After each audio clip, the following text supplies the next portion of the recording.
Hey everybody, Mark here. Hey, so I'm going to do a quick video on how to get tires off of these dual flange hubs that come on like your Viper type cars or any dual flange 0.250 hub like this one here. This is actually from RPM, this hub. But let's say you have, and I'm doing this video because I was chatting with Snuggy, who's one of my subscribers, and I subscribe to his channel, and he actually purchased a car from me that had some firmer tires on it. It was a Viper, and he swapped the tires off, and he thinks he may have damaged one of the tires. They were very hard to get off. Because they were pretty stiff. So when you have a standard Viper medium compound tire, you can pretty much take this off with your hand. You know, it's pretty flexible. But when you put on, say, a stiffer tire, this is a RPM purple tire, you know, this, you can't get this off. There's no getting this off with your hand. Now you don't, what I used to do before I knew better, and I ruined a lot of tires, in particular these white albino tires from Viper. These things chip and tear very easy. I was using a screwdriver and kind of prying it off.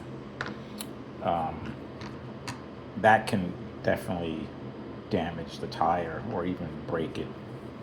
What you want to do is take a type of tweezer, not too pointy or sharp. I happen to use this one.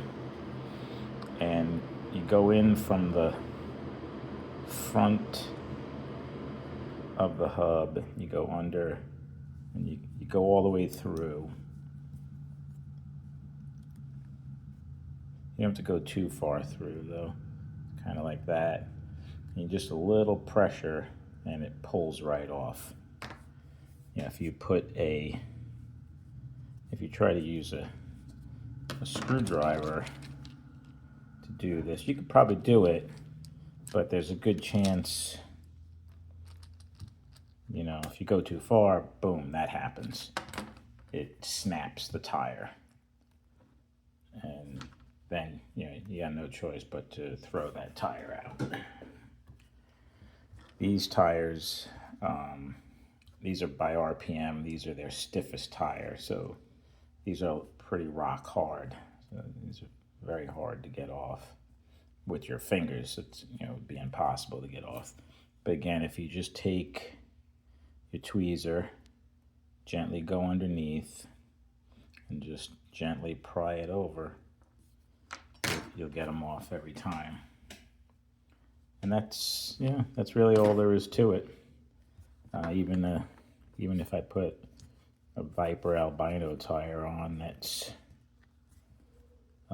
prone to, like I said, prone to tear pretty easy. If you do this same method, again, you don't want to stretch it too far, just a little bit, and it'll come right off, you know, without damaging the tire. That's how I do it. I'm not saying that's the only method. Maybe some other people will chime in with how they get their tires off, but once you start getting into the stiffer tires on these dual flange hubs, they can be a little bit tricky to get off, and you could damage them if you're not careful. So Snuggy, that's how I do it. Get yourself a tweezer, put your tire on, or your tire's on, you want to get it off. Go in from the front and pry up a little bit and just pop it off. Don't use a screwdriver, because you might have a tendency to go too far and, you know, snap the tire. I'm not saying you can't do it with a screwdriver if you're really careful, but this method for me works every time, and I've never damaged a tire since I've been taking them off that way. So that's it. That's all I wanted to share tonight. In particular, that was for Snuggy, because we were talking about it back and forth a little bit. So yeah, I hope everybody's doing well, and I hope everybody has a great night and has a great weekend coming up. Hope everybody enjoys the Super Bowl, and we'll talk with everybody soon. Thanks.